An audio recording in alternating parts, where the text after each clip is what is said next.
didn't set out to question the foundations of modern cities. I wasn't looking for lost civilizations, hidden histories, or erased empires.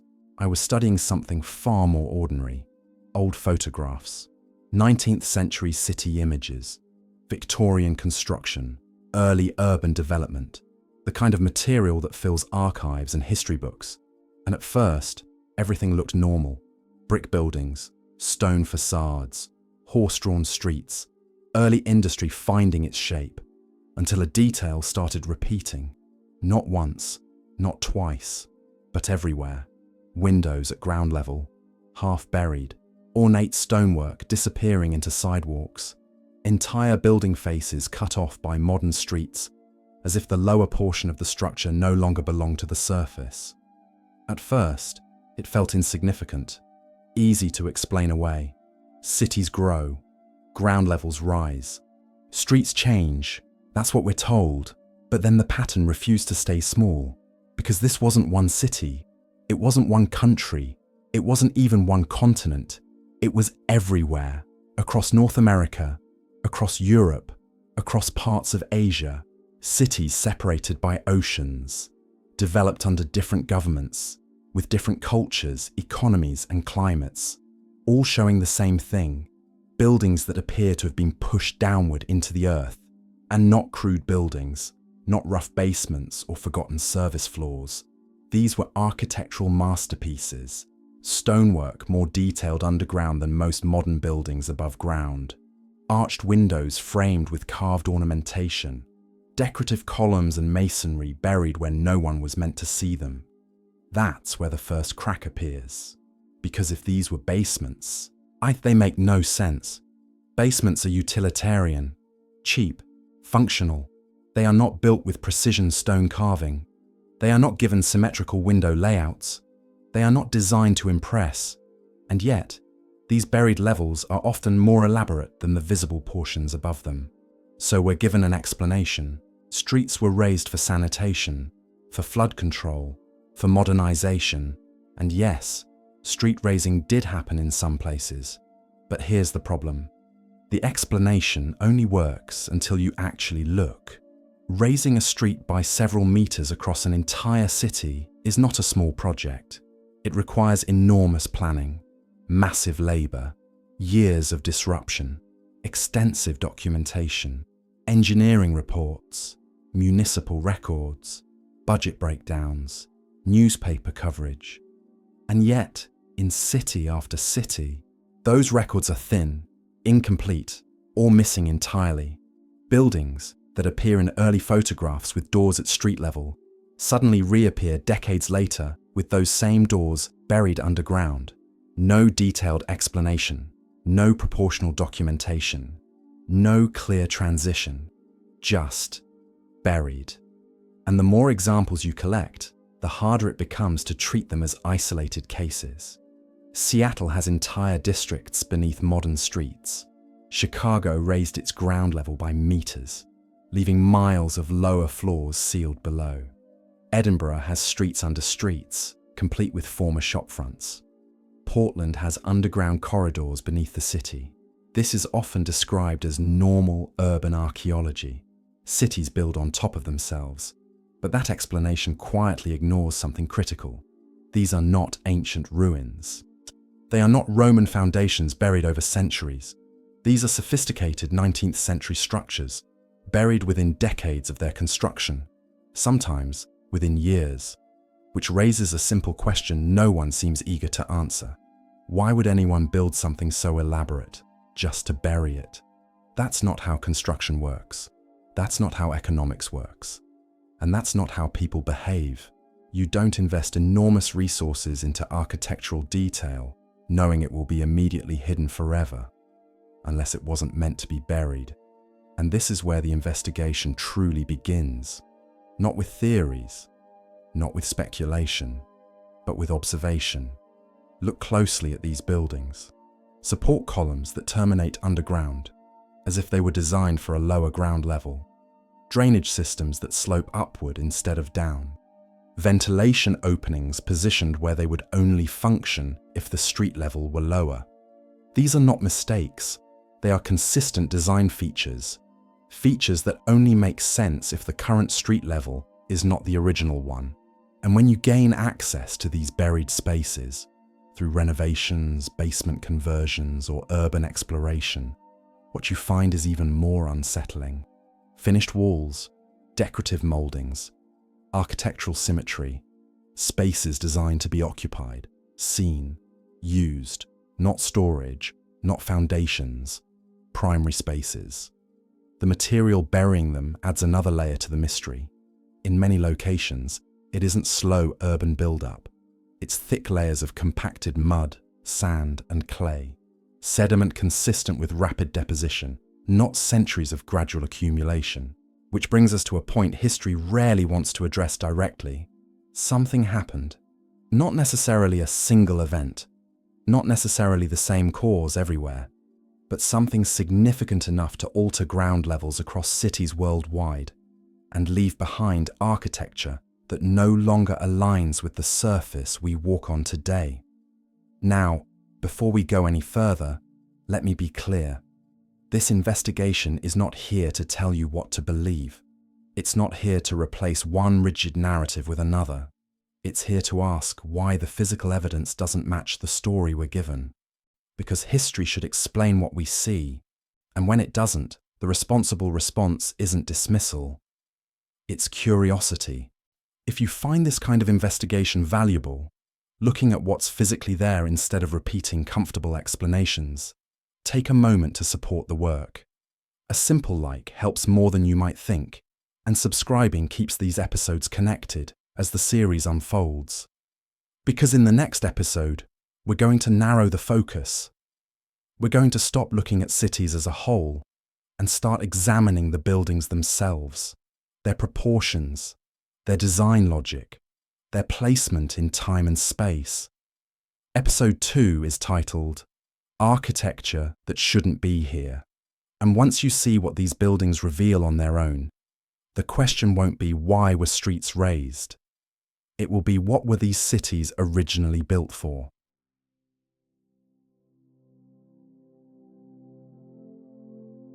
If the buried buildings were crude, if they were unfinished, if they looked like simple foundations, then the entire mystery would collapse.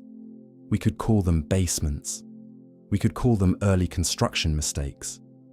We could call them forgotten service floors and move on. But that isn't what they look like. When you isolate the buried portions of these buildings, when you remove modern street levels from the picture and look only at what exists below, a very different story appears. These are not secondary spaces. They are primary architecture. In city after city, the buried levels contain features that no rational builder would hide. Symmetrical facades, arched windows with carved keystones, decorative pilasters, stone lintels, ornamental reliefs. In some cases, the craftsmanship underground is more detailed than what remains visible above ground today, which immediately raises a basic question. Why would anyone design elaborate architecture for spaces that were never meant to be seen? Basements are not built this way. They are poured concrete, rough stone, utility corridors, support spaces. They are not given window symmetry. They are not given sculpted masonry. They are not given aesthetic proportions. And yet, these buried levels follow classical architectural rules: proportion, balance, rhythm, the same design language used for grand public buildings. That alone tells us something important. These spaces were not intended to be underground. They were intended to be seen from the street. They were intended to be entered. They were intended to function as the face of the building. And this becomes even clearer when you look at where the entrances used to be. In many cities, doorways now sit several meters below modern street level. Some have been sealed with brick, some converted into basement doors, some left visible but unusable. But their placement tells a story. They align perfectly with the buried windows. They align with former sidewalks. They align with the proportions of the building as a whole. They were the original front doors, which means the building once sat much lower in the ground than it does now. And once you accept that, everything else begins to shift. Look at the internal layout of these buried levels. hallways that are too wide to be storage corridors, ceiling heights that match main floors, not basements, room proportions that follow the same ratios as upper stories. These aren't foundations, these are floors. Now look at the engineering. In many of these buildings, support columns terminate underground, not in the current basements, below them, which makes no sense if the current street level was the original design height. Why would load-bearing structures stop short of the surface? Why would drainage systems slope upward? Why would ventilation openings exist below ground? Why would heating ducts terminate where no air could circulate? These are not minor quirks. They are systemic design contradictions. They only make sense if the ground level used to be lower. And then there is the material that buried them. If this were normal urban buildup, you would expect mixed debris, layers of trash, construction waste, organic matter, gradual accumulation. But that's not what appears. What you find instead is compacted mud, clay, sand, sediment. In some locations you can see clear horizontal layering, which is consistent with rapid deposition, not slow accumulation over generations. In other words, these buildings were not slowly swallowed, they were buried, and buried relatively quickly. This alone doesn't tell us how or why it happened, but it tells us something just as important. The official explanation, that these were intentional basements or that streets were casually raised over time, does not match the physical evidence. No rational architect designs masterpieces for burial. No rational city invests in ornate public architecture, knowing it will be hidden underground. And no rational engineer builds support systems that only function at a different ground level. So we are left with a contradiction. Either the buildings were originally designed for a lower ground plane, or every major city on Earth somehow made the same bizarre architectural mistakes at the same time. Only one of those options makes sense.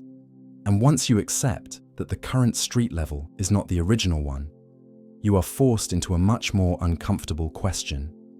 If these buildings were not designed to be underground, then why are they underground now? That question alone destabilizes the entire conventional narrative, because it implies that modern cities are not built on the ground level we think they are. They are built on top of something older, something already there, something buried and forgotten. Now, none of this yet requires exotic explanations. No lost empires, no hidden civilizations, no forbidden history.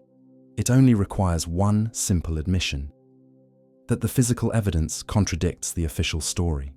And when physical evidence contradicts the story is what must be re-examined. If this investigation is shifting how you see familiar buildings, take a moment to stay connected to the series. These episodes are designed to build on each other, and the next one moves from architecture into something even harder to explain. Because once we accept that buildings were buried, we have to confront a much bigger problem: the timeline. In the next episode, we're going to look at photographs, construction dates, and documentation, and ask how entire cities could have undergone massive ground-level transformations within a few decades. Episode 3, the timeline problem. And once you see how compressed and implausible that timeline really is, the street-raising explanation will no longer feel like an explanation at all.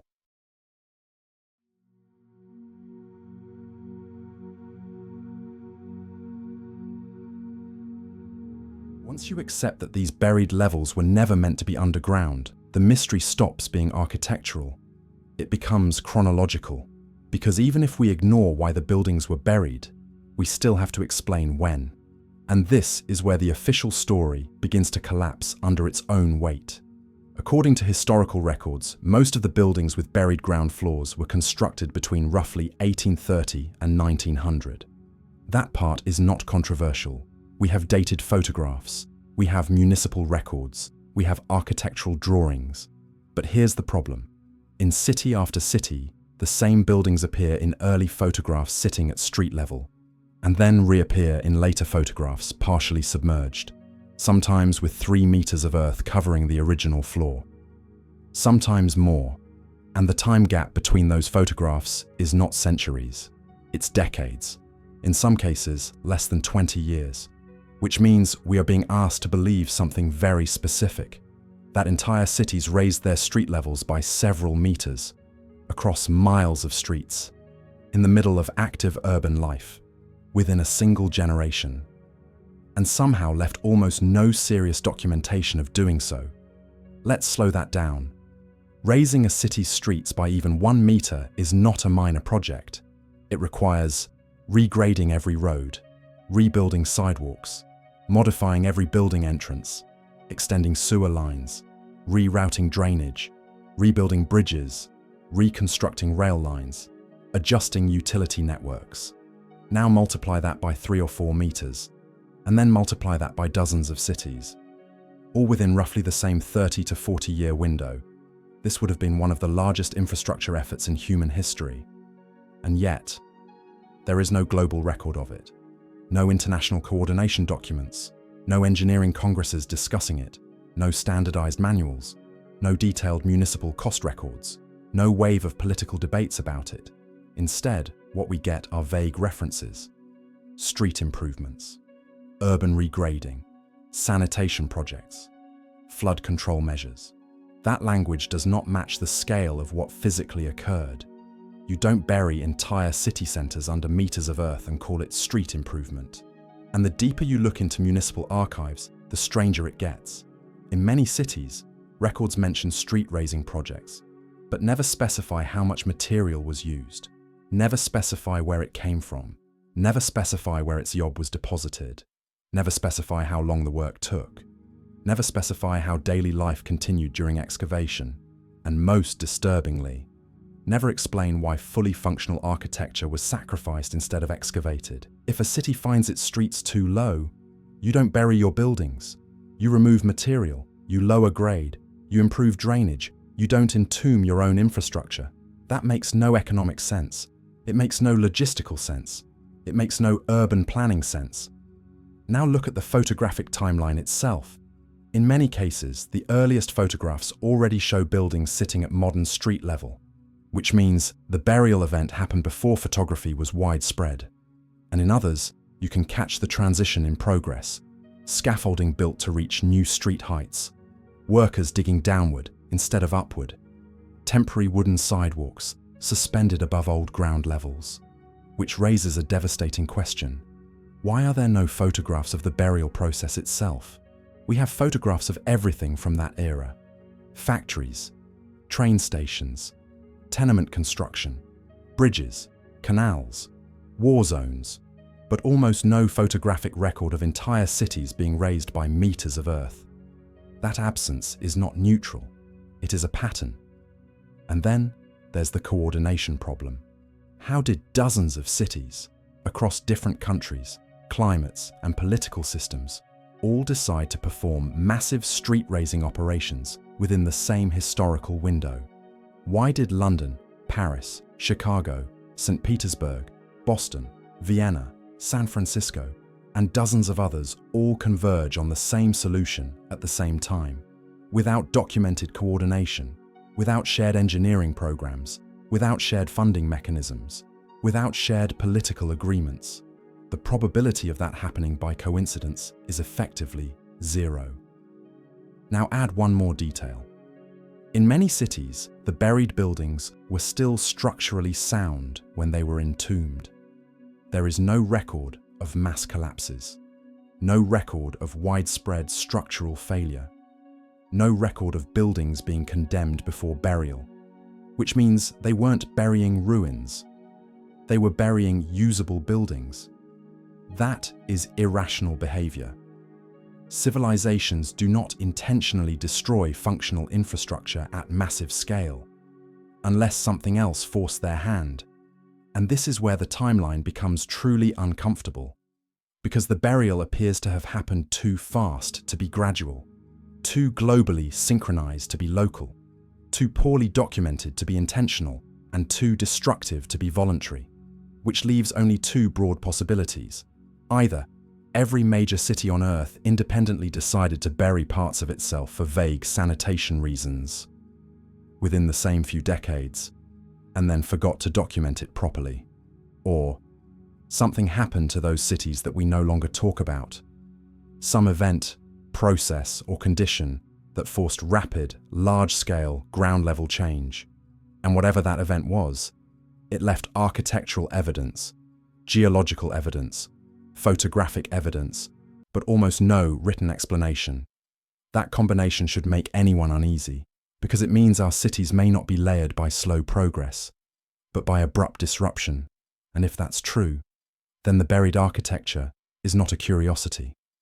It is a boundary marker, a physical scar separating two phases of civilization.